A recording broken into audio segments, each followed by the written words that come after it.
in the Senate Education and Youth Committee, HB 1084, another bill attempting to censor education, was heard. The dozen people who came to speak against the bill were denied the opportunity to tell the committee members their views on a matter directly impacting them.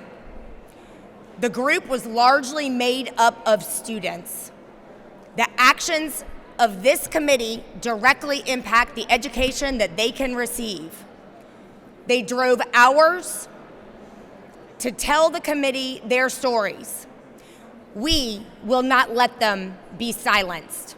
As a current student in the Savannah-Chatham County District, this bill removes a part of U.S. history that consists of my heritage. It passed without my statement of concern being heard. I was given a hurt like no other, but elected officials who are tasked with working for my best, and they failed. Today I move forward as the great John Lewis started. It is time to go and to get in good trouble. For far too long, Georgia's history has been the subject of erasure by multiple groups like the Ku Klux Klan and the Sons of the Confederacy to change a narrative. Now, similar groups are attempting to change what is taught in Georgia classrooms. These divisive topics are in no way divisive. Not talking about them does not allow for growth in our education system as we see it.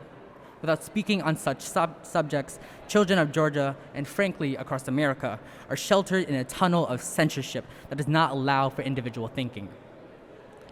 When I arrived at the Capitol building yesterday, I expected to represent fellow peers and community members by giving testimony on House Bill 1084 at the Senate Youth and Education Committee hearing. If you haven't already, that didn't happen. We had our arguments freshly written from the night before. They were supposed to be testaments to our own little claim of citizenship, and we did exactly what we were supposed to do, to have our voice, to voice our concerns to our public servants. When they denied our testimony to be heard, I felt stripped of all the constitutional powers I had been promised in my government class. If history has taught us anything, it's that when you restrict and suppress the youth, it never ends well for the oppressors. I was not one of the students that testified, who planned to testify, but I was an observer of the committee hearing, and it was an embarrassment to Georgian democracy.